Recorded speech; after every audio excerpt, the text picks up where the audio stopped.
Once upon a time there was an island. It had no name, but it knew who it was. It was happy and content. On the island there were mountains and lakes, rivers, trees, birds, and animals. Over time, some giants and their families waded out to live on this island, for they had long legs and were bigger than you or me.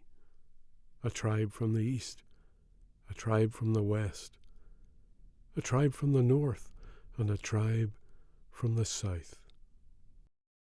For a time, all went well on the island. There was enough food and shelter. No one was hungry or thirsty or cold. Each tribe grew in number as each year passed. There seemed to be so much space on their island. Each tribe gave their island a name. The tribe from the east called it Yellow Land. The tribe from the west called it Red Land. The tribe from the north called it Blue Land. And the tribe from the south called it White Land. They each marked themselves with their own colours, yellow, red, blue, or white, then painted designs on their faces and bodies, for it was their tradition. In Yellow Land, each day the chief would watch the sun rise in the east and travel up over his head, then sink down in the west. So one day he decided that he would go and see where the sun went every night when the moon came up. He thought that if he could catch the golden sun sleeping, then he would be a very rich giant indeed. The next day he set off after sunrise with some of his tribe to follow the sun into the west.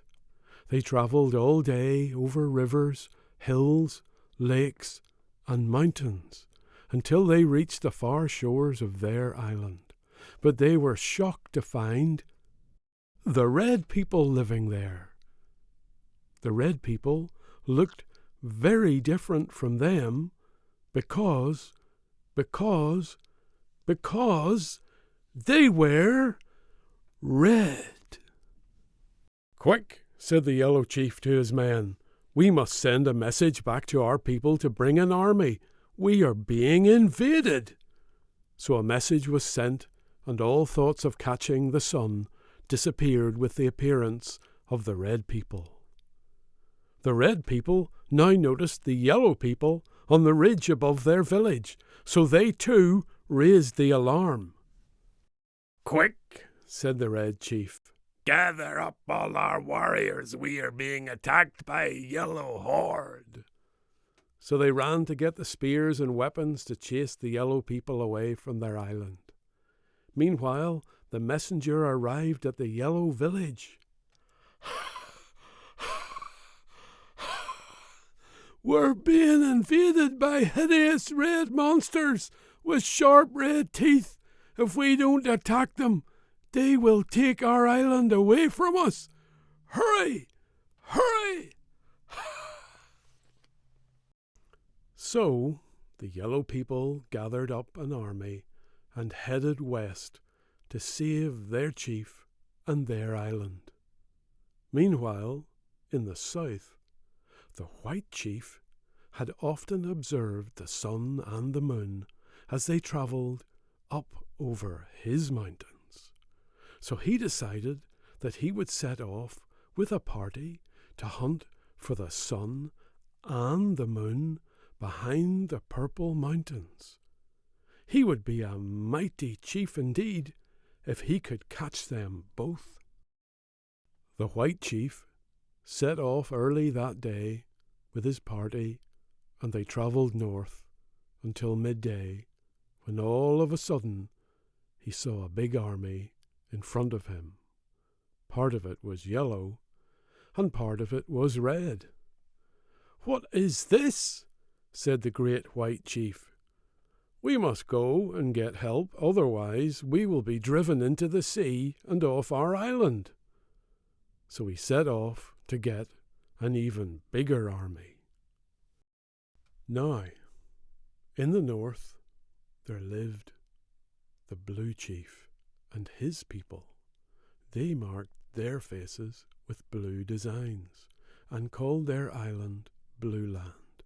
It was their way. He happened to be out hunting that day when he heard a rumble in the distance.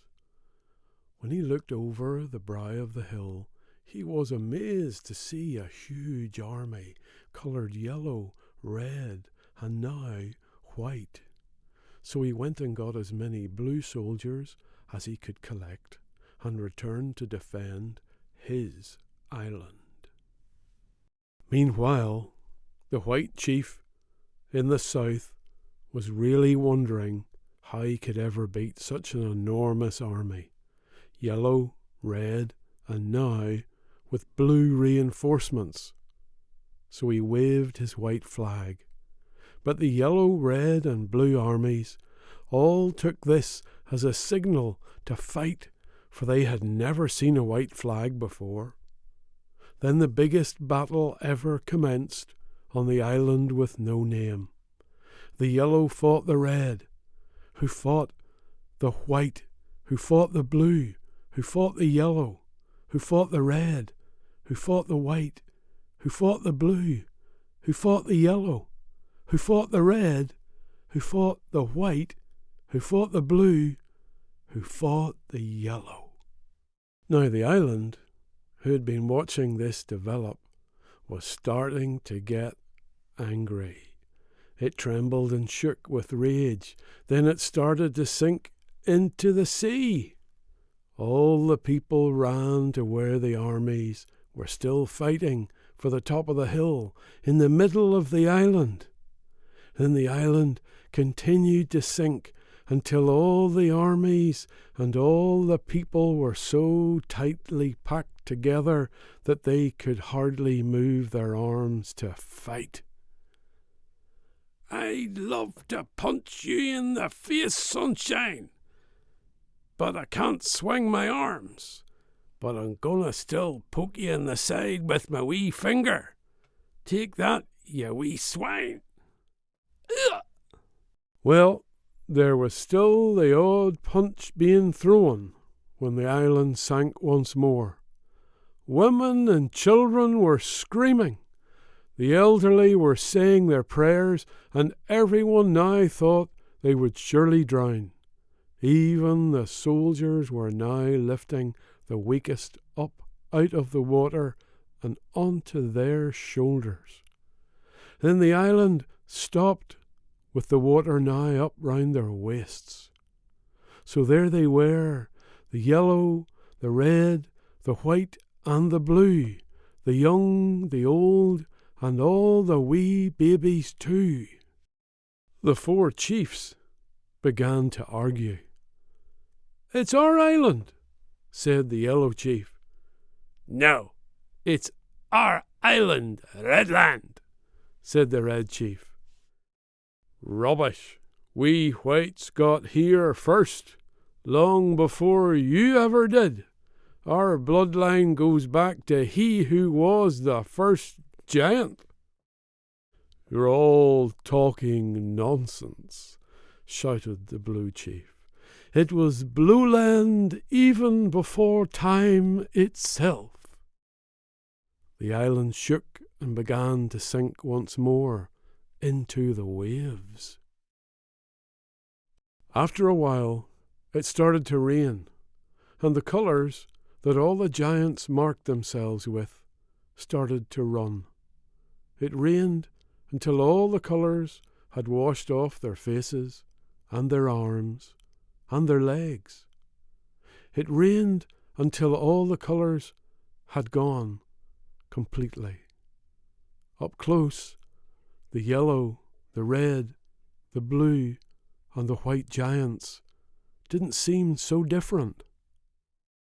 "Here," said an old yellow man to an old red woman. "Let me help you, love." So he lifted her up out of the water and into his arms.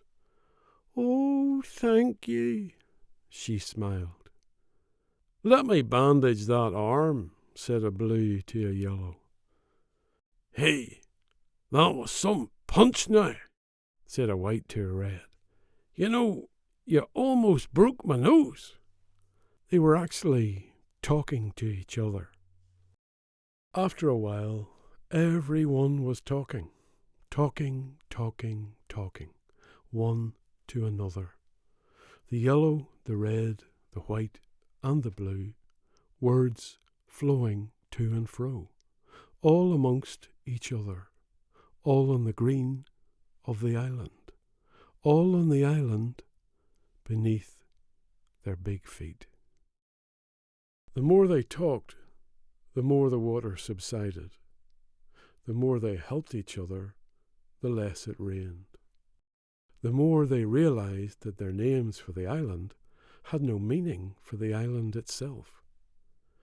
The island had no need for a name, or a label, or even a single colour, for it was the island with no name. Eventually, many of the giants moved away to other lands. The ones that remained got very old indeed. Some even got older than 40. In fact, they got so old that one by one they lay down and went to sleep all over the island. So if you look very carefully now, you will still see them disguised as low hills, mountain tops, or craggy outcrops. When all the giants had left or gone to sleep, the island was left to wait for thousands of years. For during that time, the ice came, and the island went to sleep too. Eventually, when all the ice melted, puny little people came in boats. They landed from the east, the west, the south, and the north. They liked the island so much that they all began to give it different names. For you see, they thought it was their island. The island had no need of a name, for it knew who it was. It was the island with no name. At least, it was the island with no name for a while. For the rest of the story, you may already know. The end.